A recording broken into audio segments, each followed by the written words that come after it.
Guys, magsi 6:30 AM na. Ayun. Maaga pa pero parang tinanghali na rin ata ako.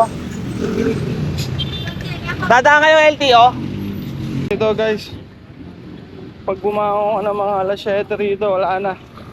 Tanghali ka na. Ang aga ko nagising. Kala ko ang aga ko.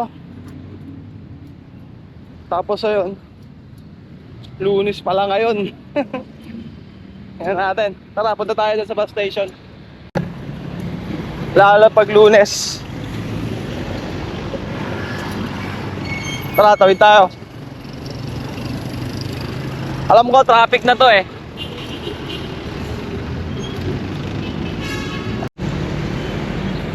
Mga bus stop. Diyan ako nagiinom palagi nung araw. Ayun, meron pa.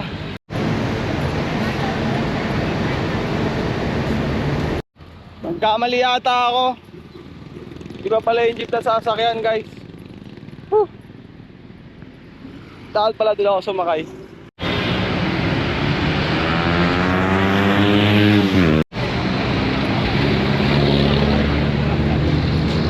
Bitex kaya po. Ay, sakit na kayo rito. Sana may upuan pa.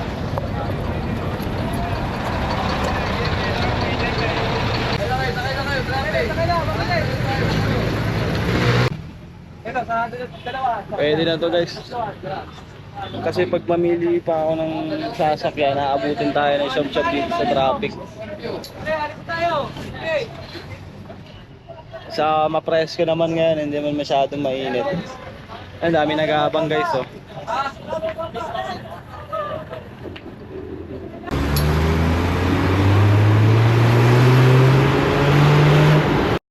Dito guys, grabe yung traffic pag tinanghali ka ng gising. Yung alas 7, wala na. Asahan mo, 3 oras ka halos sa daan. Ganito kahirap yung dinadanas lagi ng mga kababayan natin na nagko-commute. Sobrang hirap guys. Actually sanay naman ako sa ganito kasi nung nagtatrabaho ako dito noon, palaging ganito rin yung ginagawa ko.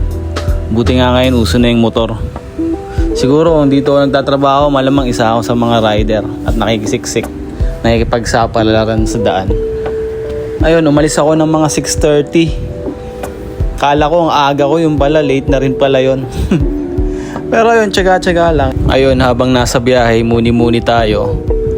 Naisip ko rin yung mga journey ko bago ako mag-abroad. Ito rin yung mga nararanasan ko kasi nung araw nung hindi pa ako nagdudubay. Kaya naman sanay na sanay talaga ako sa mga ganitong bagay. Naisip ko rin talaga mag-commute para maranasan to uli. Sabihin na nating na-miss ko yung mga ganitong hassle. Na-miss ko makipagsiksikan sa kalsada, makipag-agawan sa bus para lang hindi malate. Ito yung buhay ko dati. Kaya naman nakakapag-reminisce talaga ako at ang dami kong naisip. Purong pasasalamat lamang yung mga naiisip ko. Number 1 na naiisip ko palagi pag nandito. Kailangan mo talagang gumalaw. Pag hindi ka gagalaw, walang mangyayari sa'yo. Kagaya na lang nila. Wala silang choice kundi gumising ng maaga. Dito pag gumising ka ng tanghali, wala ka nang aabutan halos. Traffic ang mag-aabang sa'yo, yun ang aabutan mo.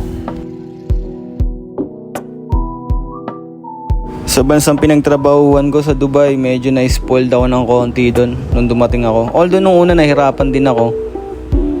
Pero ibang iba talaga kasi kukumpara mo dito. Kaya sobrang grateful ko lagi.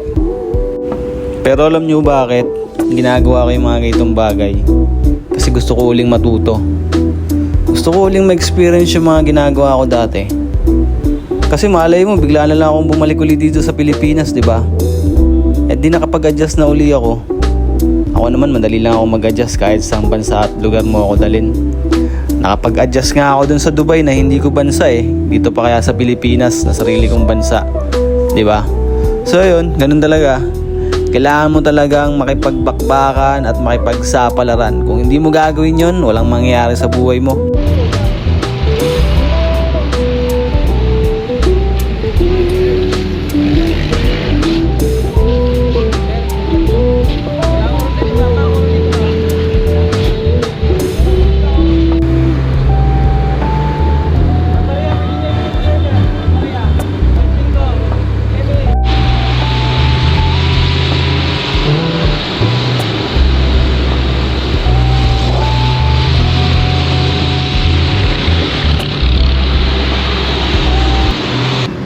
time check, nakababa din. Siguro mga ilang oras sa biyahe yun.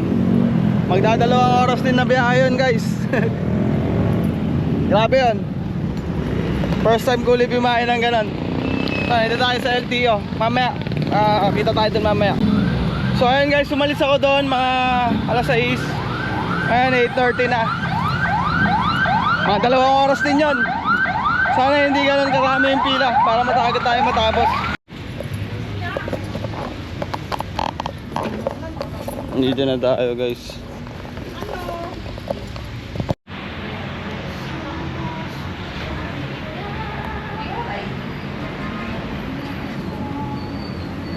So nandito na tayo guys. Antay lang tayo ng konti. Mukhang smooth naman to. Tagal na lang po ng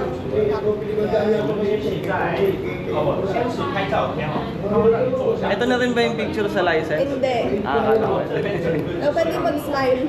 Hindi pwede. Pwede naman. At hindi nag-detect ng... Nag-lolo ko kasi doon. Ayan, wait lang. Okay. Isa pa.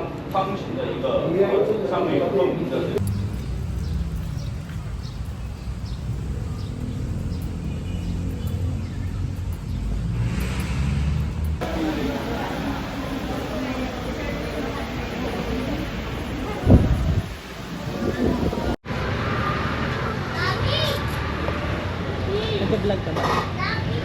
Wait lang.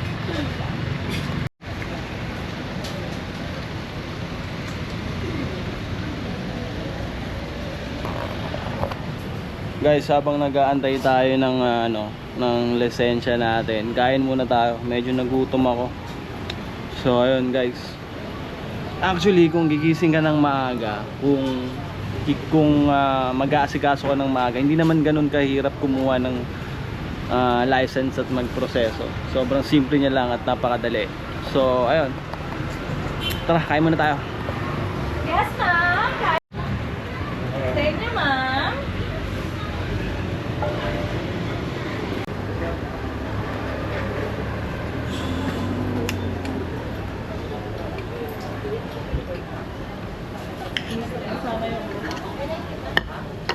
Stop na sana yung Pwede mo yung sauce lang. Kaya akong sarsa ng Bicol Express. First table. Sarsa. Sauce lang. So guys, bali nakuha na nga natin yung license natin, no. Ayun, pwede na tayo mag-drive ngayon dito. Eto guys, oh. Meow. Ayun, mga ilang oras din. Actually, smooth naman yung yung pagkuha ko.